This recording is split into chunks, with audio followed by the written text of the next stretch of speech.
বিসমিল্লাহির রহমানির রহিম। আসসালামু আলাইকুম। আমরা সপ্তম শ্রেণীর ম্যাথে যে ৩০ দিনের ধারাবাহিক জানি, আজকে জার্নি তৃতীয় দিন। তৃতীয় দিনে আমরা যেটা শিখব সপ্তম শ্রেণীর বিষয় গণিত অনুশীলনী 2.2 আজকের সমাধান আ আ ৮, ১২, ১৪, ১৭, ১৯ কেন আমরা এই ৫ টা ম্যাথ রেখেছি? আমরা অলরেডি বলেছি ইতিপূর্বে ২ টা ক্লাসে যে একটা চ্যাপ্টারে বেসিক্যালি ৪ থেকে ৫ টাইপের ম্যাথ থাকে। এই ৫ টাইপের ম্যাথগুলো যদি আমরা সমাধান করতে পারি তাহলে এই চ্যাপ্টারে যদি ৫০ টা ম্যাথও থাকে তাহলে বাকি ম্যাথগুলো আমরা অটোমেটিক্যালি পেরে যাব। যেহেতু আমাদের ভিডিও অনেক লং হবে এইজন্য আমাদের শুরু থেকে ১ থেকে সবগুলো ম্যাথ করানো সম্ভব না।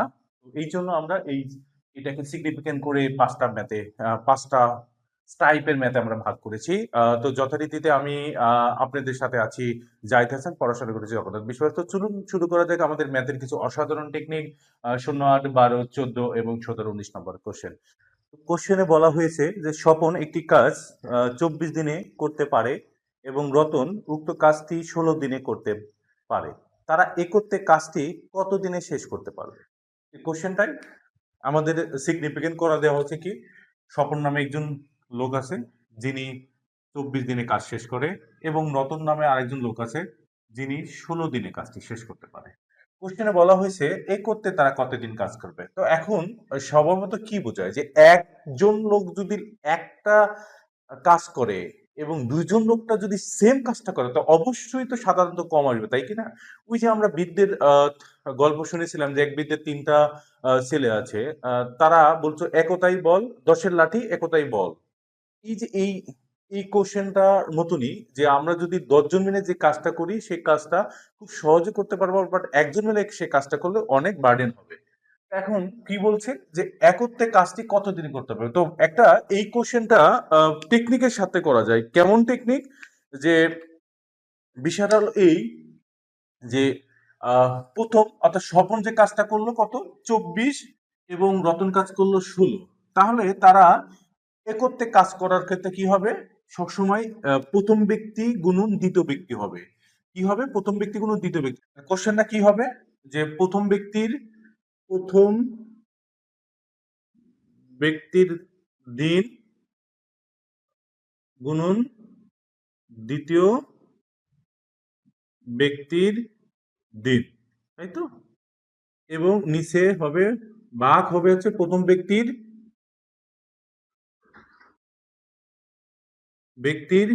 দিন প্লাস দ্বিতীয় ব্যক্তির দিন।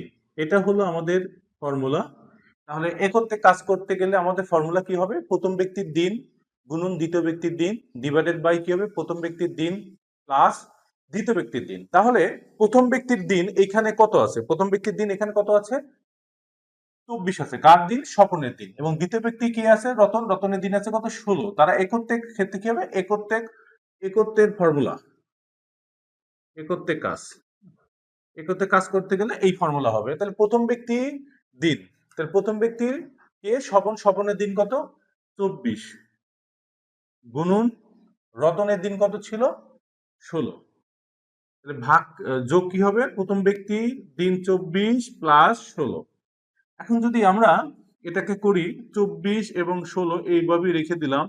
এটা যদি যোগ করি ২৪ এবং ১৬ আমাদের পাচ্ছে ৪০, তাই তো? ২৪ প্লাস ১৬ পাচ্ছে ৪০। এখন আমরা কেটে দেব। কি দিয়ে কাটলাম? আমরা যদি এটাকে আহ, প্রথমত ৪ দিয়েও কাটি, তাহলে ৪ দিয়ে কাটি ৪ দশে ৪০ আর এখানে ৪ ছয় ২৪। ওকে, আমরা আবার এটাকে কেটে দিলাম হচ্ছে ২ দিয়ে। ২ দিয়ে কাটলে হচ্ছে পাবো ৮, পাবো হচ্ছে ৫। এখন এই উপরের সংখ্যা আর কাটাকাটি যায় না, এটা যেহেতু একটা বিজোড় বা মৌলিক সংখ্যা, তাহলে এইটার সাথে গুণন হবে। কি হবে? এই উপরের ৬ এবং ৮ গুণন হবে, নিচের ৫ হবে। তাহলে আমরা এই পাশে লিখতে পারি যে ৬ ৮ ৪৮, অর্থাৎ ৬ ৮ ৪৮ কত? অর্থাৎ ৬ ৭ ৪২ হলে ৬ ৮ ৪৮, তাই তো? ৪৮/৫। ওকে, এখন এই যে ৫-এর ভিতরে ৪৮ এর ভিতরে ৫ কতবার যায়? ৪৮ ভিতরে ৫ ৯ বার যাবে। ৯, তাহলে ৯ বার যদি ৫ নং ৪৫, হাতে থাকবে কত?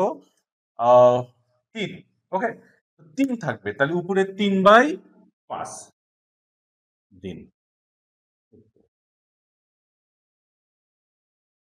উত্তরটা কি হবে? তারা যদি স্বপন এবং প্রথম যদি একত্রে কাজ করে তাহলে 3/5 দিনে তারা করতে পারবে, অর্থাৎ এই সময়ের মধ্যে তারা কাজটা করতে পারে। আশা করি বন্ধুরা আপনারা এই 8 নম্বর কোশ্চেনটা বুঝতে পেরেছেন। আমাদের আমাদের 8 নম্বর কোশ্চেন শেষ, এখন 12 নম্বর কোশ্চেন। অলরেডি আমরা 8 নম্বর কোশ্চেন সলভ করেছি। তো 12 নম্বর কোশ্চেনে কি বলেছে? 12 নম্বর কোশ্চেন বলেছে একটি চৌবাচ্চায় দুটি নল আছে। প্রথম ও দ্বিতীয় নল দ্বারা যথাক্রমে প্রথম নল দ্বারা হলো 12 ঘন্টা এবং দ্বিতীয় নল দ্বারা হচ্ছে 18 ঘন্টায় খালি চৌবাচ্চা পূর্ণ হয়। তো একত্রে কত ঘন্টায় পূর্ণ হবে? তো চৌবাচ্চা বিষয়টা কেমন? যেমন এরকম একটা আমি যদিও বা করতে পারি না, এটা একটা চৌবাচ্চা, হ্যাঁ, এটা একটা চৌবাচ্চা ধরে নিলাম। তো এইটা হলো একটা নল, এটা ধরে নিলে হচ্ছে দ্বিতীয় নল, মানে এই পানি পড়তেছে, আর এটা হলো প্রথম নল।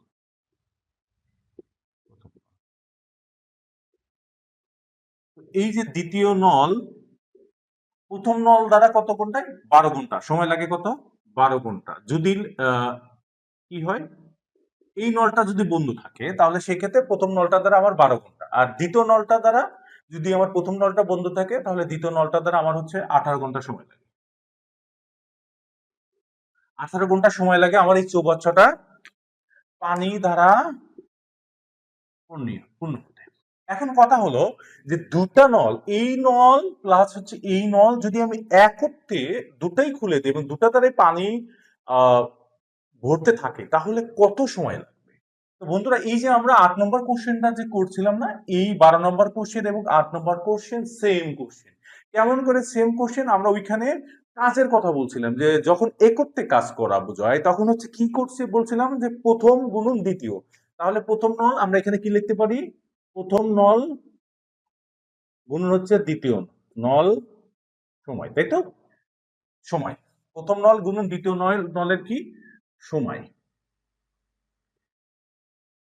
নিচে কি করব? নিচে হলো যোগ করব। কি যোগ করব? প্রথম নল প্লাস দ্বিতীয় নল সময় আমরা যোগ করব। এখন বন্ধুরা, যে প্রথম নল আমার কত ঘন্টায় পূর্ণ হতেছে? প্রথম নল দ্বারা আমার পূর্ণ হয় 12 ঘন্টা, আর দ্বিতীয় নল দ্বারা আমার পূর্ণ হতেছে 18 ঘন্টা। তাহলে প্রথম নলের জায়গায় আমরা কি লিখবো? 12 গুণন 18। এবং যোগ তাহলে কি করব? 12 প্লাস 18। এখন উপরের সময় ইয়েটা আমরা সেম রাখলাম, 12 গুণন 18, নিচে আমরা যোগ করে দিব। তো 12 এবং 18 কত হয়? আমার হচ্ছে 30। যোগ করলে আমার কত? 30। এখন তোমরা ভাগ করো, কি দিয়ে ভাগ করা যায়? 6 দিয়ে ভাগ করো, অথবা হ্যাঁ 6 দিয়ে যদি আমি ভাগ করি তাহলে 5 পাচ্ছি, আর এখানে পাইতেছি কত? 3 পাইতেছি, তাই তো? এখন 5 যেহেতু আমার বিজোড় সংখ্যা, উপরে কোনো সংখ্যার সাথে কাটে না, তাহলে এই দুটা সংখ্যা আমার কি হবে? গুণ হবে, অর্থাৎ 3 × 12 = 36 হবে। আমি এই পাশে লিখি বোঝার ক্ষেত্রে, তাহলে 36/5। এখন এই 36কে যদি আমি 5 দিয়ে ভাগ করি কতবার যায়? 36কে 5 দিয়ে ভাগ করলে তাহলে 5-এর ঘরে নামাতে পারো, 5 5 7 35, 7 বার যাবে। 7 বার গেলে আমার এখানে যেহেতু 35, তাহলে 36 থেকে 35 কত বেশি? 1 বেশি। তাহলে আমার কি হবে? এখানে 1 হবে, আর নিচে আমার 5 হবে। এইটা হলো আমার ঘন্টা। অর্থাৎ আমি যদি দুইটা নল একত্রে খুলে দেই তাহলে আমার সময় লাগবে 7 ভাই, অর্থাৎ 7-এর 1/5 সমস্ত ঘন্টা। এটা আমার উত্তর। আশা করি বন্ধুরা এই কোশ্চেনটা তোমরা বুঝতে পেরেছো। বুঝতে পারলে তো চলো আমরা নেক্সট 14 নম্বর কোশ্চেন সলভ করি। বন্ধুরা, আমাদের 14 নম্বর কোশ্চেনে বলা হয়েছে যে স্রোতের প্রতিকূলে একটি জাহাজ 11 ঘন্টায় 77 কিলোমিটার যায়। স্থির পানিতে ওই জাহাজের গতি বেগ ঘন্টায় 9 কিলোমিটার, তাহলে জাহাজের স্রোতের বেগ কত? তো বন্ধুরা, তোমরা অবশ্যই যারা সমুদ্র অথবা নদীতে গেছো, নদীতে কারেন্ট থাকে অর্থাৎ স্রোত থাকে, এই স্রোতের একটা ব্রেক থাকে। তো এই যে যখন একটা স্রোতের প্রতিকূল, প্রতিকূল বলতে যে ধরো বিপরীত, মানে এইটাকে আমরা এইভাবে বলতে পারি এখানে একটা জাহাজ, যে জাহাজ কি করছে, অনুকূলে অনুকূলে না যে কি করছে, প্রতিকূলে গেছে। অর্থাৎ কারেন্ট যেদিকে আসে, এর একটা জাহাজ আমি ধরে নিলাম বা একটা নৌকা,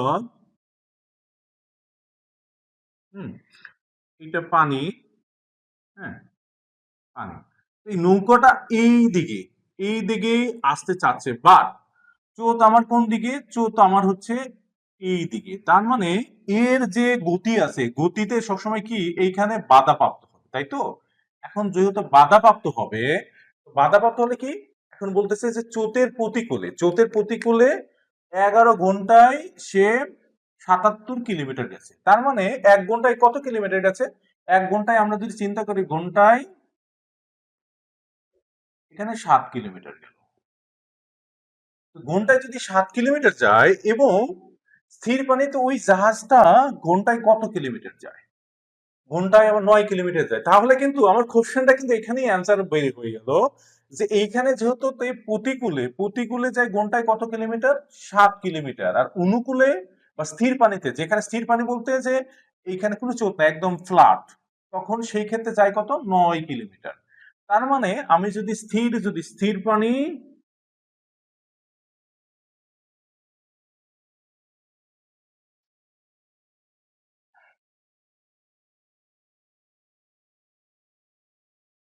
পানি, বেগ মাইনাস প্রতিকূল, আমরা যদি প্রতিকূল,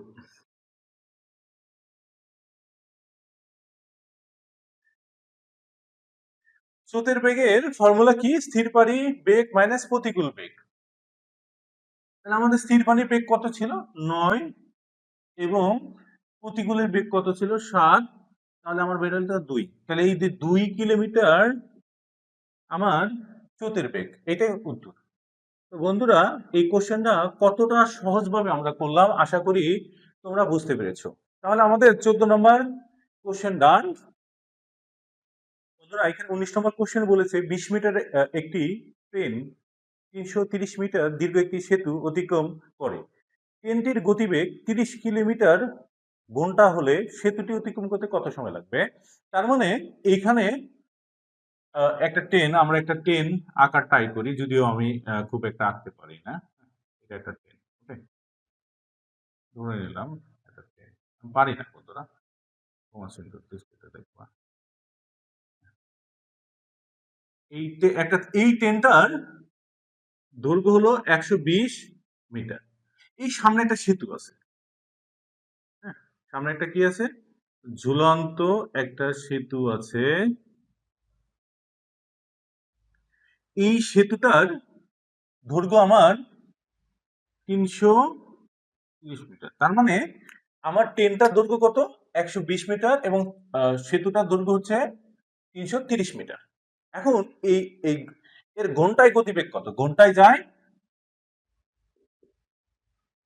30 কিলোমিটার, ওকে, 30 কিলোমিটার যায়। তার মানে এখন বলতেছে এই সেতুটা অতিক্রম করতে ট্রেনের কত সময় লাগবে। তার মানে সেতুটা অতিক্রম করতে এইখানে ট্রেনের দৈর্ঘ্য প্লাস সেতুর দৈর্ঘ্য মিলেই তো অতিক্রম হবে, তাই তো? এইটাও যখন অতিক্রম করবে, করার পরে যখন এই পাশে আসবে, ঢেকে যাবে, বাট এইখানে যখন যাবে, তখন এই 330 প্লাস 120 মিলেই তো এটা অতিক্রম করবে, তাই তো? কেন অতিক্রম করবে? কারণ এইটা তো আমার হচ্ছে 330 মিটার, বাট আমার তো ট্রেনেরও একটা দৈর্ঘ্য হচ্ছে 120। এখন যদি বন্ধুরা দেখো, এই ট্রেনটা আস্তে আস্তে এখানে গেল, বাট একটা সময় ডেকে যাবে, বাট এখানে যাবে, বাট লাস্ট মুহূর্তে যখন যাবে, এই মুহূর্তে যদি চিন্তা করো, এই শেষ বিন্দুতে যখন চিন্তা করবো, তখন 120 মিটার প্লাস হচ্ছে 330 মিটার মিলেই তো আমার এইটার অতিক্রমের দূরত্ব হবে। তার মানে কত হবে আমার, 330 প্লাস 120, মানে 450 মিটার আমাকে অতিক্রম করতে হবে। ওকে, 450 মিটার যদি আমাকে অতিক্রম করতে হয়, তার মানে আমাকে সময় বের করতে হবে। এখন বন্ধুরা বলো তো, ট্রেনের গতি কত, ঘন্টায় 30 কিলোমিটার। তার মানে এটাকে আমরা একটু মিটারে কনভার্ট করি, যেহেতু আমার এখানে মিটার আছে। 30 কিলোমিটার মিটার সমান, আমরা মিটারে কিভাবে কনভার্ট করব, 30 গুণন 1000, মানে 30,000 মিটার। এটা হলো ঘন্টায় গতিবেগ। তাহলে সময় কত? 1 ঘন্টা। 1 ঘন্টা সমান কত? আমরা একটু সেকেন্ডে নিয়ে আসি। 1 ঘন্টা 60 গুণন আহ, অর্থাৎ যদি 60 মিনিটে যদি 1 ঘন্টা হয় তাহলে 60 গুণন 60 মানে 3600 সেকেন্ড। ওকে, 3600 সেকেন্ড। এখন এই 3600 সেকেন্ডে অতিক্রম করে কত? 300 মিটার, 3000 মিটার, সরি 30,000 মিটার। তাহলে 30,000 মিটার অতিক্রম করতে লাগে কত কত? সুতরাং 30,000 মিটার মিটার লাগে হচ্ছে 3600 সেকেন্ড। 1 মিটার অতিক্রম করতে আমার লাগবে কত? কম, অবশ্যই কম লাগবে। 36,000 ভাগ হচ্ছে 3,000, 30,000। এই যে আমার এইটা অতিক্রম করতে কত সময় লাগবে? এইটাই হচ্ছে ক্যালকুলেশন। 450 36 গুণন 450, 30,000। কাটো, এটা কাটো, এটা কাটো, এখানে একটা শূন্য কাটো। তাহলে এটা কি থাকতেছে আমার? 30 এর মধ্যে যদি আমি চিন্তা করো, 5 দিয়ে চিন্তা করো, তাহলে আমার কত যাচ্ছে? 6 বার। আর এইখানে যাচ্ছে 9 বার। ওকে, আর এইটা দিয়ে যদি আবার 6 দিয়ে কাটো, 6 বার, 6 6 36। তাহলে আমি যদি গুণন করি, এই দুটো আমার গুণন হবে। অর্থাৎ কি গুণন হবে? 6 গুণন 9, অর্থাৎ 54 সেকেন্ড। তাহলে আমার এই ট্রেনটা এই ট্রেনটা ওই সেতু অতিক্রম করতে আমার কত সময় লাগবে? 54 সেকেন্ড। তো বন্ধুরা, তোমরা একটা জিনিস হয়তো লক্ষ্য করছো যে আমি 19টা করছি বা 17টা করি না কেন? 17 নম্বর কোশ্চেনটা তোমাদের জন্য আমার হোমওয়ার্ক। অবশ্যই এই 17 নম্বর কোশ্চেনটা তোমরা আমার কমেন্ট বক্সে অ্যান্সার লিখবা, এবং যারা সঠিক অ্যান্সার করবা তাদেরকে আমি লাভ রিপ্লাইতে লাভ ইমোজি দিব, এবং যারা সঠিক অ্যান্সার করতে পারবা না, এবং যদি না করতে পারো আমাকে বলবা, আমি তোমাদেরকে এই কোশ্চেনটা সলভ করে দেব। তো বন্ধুরা, আশা করি এই ভিডিওটা তোমরা তোমাদের ফ্রেন্ড সার্কেলদের সাথে প্রচুর পরিমাণ শেয়ার করবা, এবং আমাদের এই চ্যানেলটাকে যারা ইউটিউব থেকে দেখতেছো তারা সাবস্ক্রাইব করবা, এবং যারা ফেসবুক থেকে দেখতেছো তারা ফলো করবা। ভালো থাকবো বন্ধুরা। আমরা নেক্সট এর যে আমাদের 3য় অধ্যায় নিয়ে আমরা খুব তাড়াতাড়ি তোমাদের 3য় অধ্যায়ের ক্লাস দিব, এবং তোমাদের জন্য সবচেয়ে মজার একটা বিষয় থাকবে হচ্ছে জ্যামিতি নিয়ে। তোমরা এই জ্যামিতিটা যদি সলভ করতে পারো, আশা করি তোমাদের সামনে 8ম শ্রেণী এবং 9 10-এ তোমরা জ্যামিতি রিলেভেন্টে যত ধরনের প্রবলেম আছে তোমরা এই সমাধান করতে পারবো। তো বন্ধুরা, ভালো থাকবা, সুস্থ থাকবা। আসসালামু আলাইকুম।